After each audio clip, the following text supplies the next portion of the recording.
Slum ಜನಾಂದೋಲನ ಕರ್ನಾಟಕ ಸಂಘಟನೆಯಿಂದ ರಾಜ್ಯ ಪ್ರತಿನಿಧಿಗಳ ಸಮ್ಮೇಳನ ಗದಗ ನಗರದಲ್ಲಿ ನಡೆಯಿತು. ಗದಗ ಬೆಟಗೇರಿ ನಗರಸಭೆ ಆವರಣದಲ್ಲಿರುವ ಡಾಕ್ಟರ್ ಬಿಆರ್ ಅಂಬೇಡ್ಕರ್ ಅವರ ಮೂರ್ತಿಗೆ ಮಾಲಾರ್ಪಣೆ ಮಾಡುವ ಮೂಲಕ ಸಾವಿತ್ರಿಬಾ ಫುಲೆ ಮಹಿಳಾ ಸಂಚಾಲಕಿ ಚಂದ್ರಮ್ಮ ಸಮ್ಮೇಳನದ ಮೆರವಣಿಗೆಗೆ ಚಾಲನೆಯನ್ನ ನೀಡಿದರು.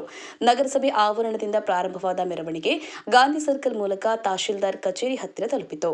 ನಂತರ ಪರಮಪೂಜ್ಯ ಡಾಕ್ಟರ್ ಪ್ರಭು ಮಹಾಂತ ಮಹಾಸ್ವಾಮೀಜಿಗಳು ಗುರು ಬಸವೇಶ್ವರ ಮಠ ಬೇಲೂರು ಇವರು ಸಮ್ಮೇಳನವನ್ನು ಉದ್ಘಾಟಿಸಿದರು. ಬಳಿಕ ಕಾರ್ಯಕ್ರಮ ಉದ್ದೇಶಿಸಿ ಮಾತನಾಡಿದ ಅವರು, ಲೋಕ ಕಲ್ಯಾಣ ಮಾಡುತ್ತೇವೆ, ಶಿಕ್ಷಣ, ಆರೋಗ್ಯ ಮತ್ತು ವಸತಿ ಉಚಿತವಾಗಿ ನೀಡುತ್ತೇವೆ ಎಂದು ಅಧಿಕಾರಕ್ಕೆ ಬರುವ ಸರ್ಕಾರಗಳು ಜನರಿಗೆ ನೀಡಿರುವ ಭರವಸೆಯನ್ನ ಮರೆತು ಶ್ರೀಮಂತರ ಹಾಗೂ ಕಾರ್ಪೊರೇಟರ್ಗಳ ಉದ್ಧಾರಕ್ಕಾಗಿ ಕೆಲಸ ಮಾಡುತ್ತಾರೆ.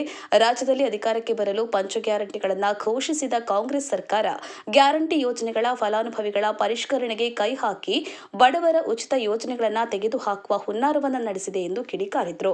ರಾಜ್ಯ ಸಂಚಾಲಕ ಎ ನರಸಿಂಹಮೂರ್ತಿಯವರು ಪ್ರಾಸ್ತಾವಿಕವಾಗಿ ಮಾತನಾಡಿ, ರಾಜ್ಯ ಸರ್ಕಾರ ಉಚಿತ ಮನೆಗಳನ್ನು ನೀಡುತ್ತೇವೆ ಎಂದು ಅಧಿಕಾರಕ್ಕೆ ಬಂದು ತಮ್ಮ ಚುನಾವಣಾ ಪ್ರಣಾಳಿಕೆಯಲ್ಲಿ ನೀಡಿರುವ ಭರವಸೆಗಳನ್ನು ಮರೆತಿದೆ.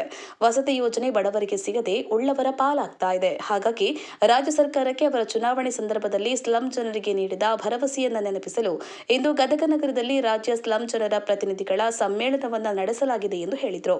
ಪ್ರಗತಿಪರ ಚಿಂತಕರಾದ ಬಸವರಾಜ ಸುಳಿಭಾವಿ ಮಾತನಾಡಿ, ಕೇಂದ್ರ ಸರ್ಕಾರ ದೇಶದ ಜನರಿಗೆ ಸುಳ್ಳು ಭರವಸೆಗಳನ್ನು ನೀಡುತ್ತಾ ಜಾತಿ ಧರ್ಮಗಳ ಮಧ್ಯೆ ಸಂಘರ್ಷ ನಡೆಸುವ ಮೂಲಕ ಕಳೆದ 12 ವರ್ಷಗಳಿಂದ ಅಧಿಕಾರ ನಡೆಸುತ್ತಿದೆ.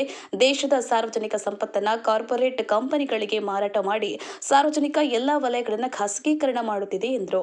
ಸಾವಿತ್ರಿಬಾ ಫುಲೆ ಮಹಿಳಾ ಸಂಘಟನೆ ಸಂಚಾಲಕಿ ಚಂದ್ರಮ್ಮ ಸಮ್ಮೇಳನದ ಅಧ್ಯಕ್ಷತೆಯನ್ನು ವಹಿಸಿದ್ರು. ಮುಖ್ಯ ಅತಿಥಿಗಳಾಗಿ ಸಾಮಾಜಿಕ ಹೋರಾಟಗಾರರಾದ ಎಂಎಸ್ ಹಡಪದ, ಬಸವರಾಜ ಪೂಜಾರ, ಪೂರ್ಣ ರವಿಶಂಕರ್, ಡಿಎಸ್ಎಸ್ ಸಂಚಾಲಕ ವೆಂಕಟೇಶಯ್ಯ, ಗದಗ ಜಿಲ್ಲಾ ಸ್ಲಂ ಸಮಿತಿ ಅಧ್ಯಕ್ಷರಾದ ಇಮ್ತಿಯಾಜ ಆರ್ ಮಾನ್ವಿ, ಅಶೋಕ ಕುಡತೀನಿ, ಜನಾರ್ದನ ಹಳ್ಳಿ ಬೆಂಚಿ, ಶೋಭಾ ಕಮತರ, ರೇಣುಕಾ ಸರಡಗಿ, ಅಕ್ರಮ ಮಾಶಾಳಕರ, ಅರುಣ ಟಿ, ರೇಣುಕಾ, ಯಲ್ಲಮ್ಮ, ವೆಂಕಮ್ಮ, ಸುಧಾ, ಫಕೀರಪ್ಪ ತಳವಾರ, ಶೇಖರ ಬಾಬು, ರಸೂಲ್ ನದಾಫಾ, ಮಂಜುಬಾಯಿ, ಮೌಲಾಸಾಬಾ ಗಚ್ಚಿ, ಇಬ್ರಾಹಿಂ ಮುಲ್ಲಾ, ಶರಣಪ್ಪ ಸೂಡಿ, ಪುಷ್ಪ ಬೀಜಾಪುರ, ಮೆಹಬೂಬ ಸಾಬಾ ಬಳ್ಳಾರಿ, ಪರವೀನ ಬಾಬು ಹವಾಲ್ದಾರ್ ಮುಂತಾದವರು ಉಪಸ್ಥಿತರಿದ್ದರು. ಗದಗ ಜಿಲ್ಲೆ ಸೇರಿದಂತೆ ರಾಜ್ಯದ ಎಲ್ಲಾ ಜಿಲ್ಲೆಗಳಿಂದ 100 ಜನ ಸಮ್ಮೇಳನದಲ್ಲಿ ಭಾಗವಹಿಸಿದ್ರು.